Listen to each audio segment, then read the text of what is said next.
ரொம்ப நாள் ஆயிடுச்சு ஃபிட்னஸை பற்றியும் சப்ளிமெண்ட்ஸை பற்றியும் பேசி. நான் ஃபஸ்ட்டு சப்ளிமெண்ட்க்கு வரேன். சப்ளிமெண்ட்ஸ்க்கு நான் அகேன்ஸ்டெல்லாம் கிடையாது. தேவைப்படுது அப்படின்னு சொன்னால் டெஃபினட்டாக சப்ளிமெண்ட்ஸ் எடுக்கிறதுல எந்த தப்பும் கிடையாது. ஆனால் குறிப்பிட்ட சில சப்ளிமெண்ட்ஸை வந்து பயங்கரமாக ஹைப் பண்ணி எக்ஸாஜரேட் பண்ணி இது இல்லைனா வந்து இது இல்லாமல் உங்களால் ஃபிட்னஸ் பண்ண முடியாதுன்ற அளவுக்கு எக்ஸாஜரேட் பண்ணிட்டு இருக்காங்க. லைக் இந்த எல்கார்னேட்டின் வச்சுட்டு ஒரு குரூப் சுற்றிட்டு இருந்தது இல்லை, கம்பெனி கொடுத்த ஸ்கிரிப்டை அப்படியே படித்து காமிச்சு. ஸோ அதை பற்றி நிறைய டீபங்க் வீடியோ வந்து மற்றவங்க போட்டாங்க, ஒரு டீம் ஃபுல்லாக போட்டுச்சு. பட் ஸ்டில் இன்னமும் வித்துட்டு தான் இருக்கிறாங்க அந்த மாதிரி ப்ரொமோஷன் பண்ணி. அந்த மாதிரி இன்னொன்று பார்த்தா இது ஷீலாஜித் வர்றதுக்கு முன்னாடி ஏதோ யாரும் ஆண்மையே எல்லாம் சுற்றிட்டு இருந்த மாதிரி 24/7 ஆட் வந்துக்கிட்டே இருக்குது ஷீலாஜித்துக்கு. போய் யாரும் நல்லா தூங்குங்க, நைட் ஸ்லீப் நல்லா வச்சுக்கோங்க, லெக் டே ஸ்கிப் பண்ணாதீங்க, க்ளீனாக சாப்பிடுங்க, ஜங்க் எதுவும் எடுக்காதீங்கன்னு யாரும் சொல்கிறது இல்லை.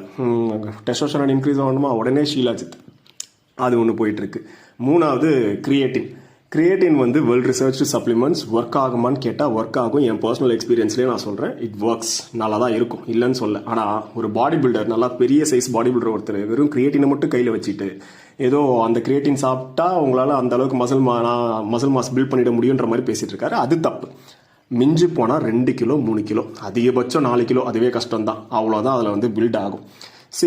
இதை பார்த்துட்டு ஏமாந்து வாங்குறதுக்கும் ஒரு கூட்டம் இருக்கான்னு கேட்டால் இருக்குது. அன்ஃபார்ச்சுனேட்லி அந்த ஒரு குரூப் இருக்குது. ஸோ அதை வச்சு தான் இவங்களும் இந்த மாதிரி ரீலெல்லாம் வந்து நல்லா ப்ரொமோட் பண்ணிட்டு இருக்காங்க. இது எல்லாத்துக்கும் காரணம் ஆசை. தேவையில்லாமல் வந்து ஏதாச்சும் ஒரு ரீலை பார்த்துட்டு, ஒரு பாடி பில்டரோட ரீலை பார்த்துட்டு அதே மாதிரி நம்மளும் பாடியை பில்ட் பண்ணணும்னு தேவையில்லாமல் காசை இழந்துட்டு இருக்காங்க.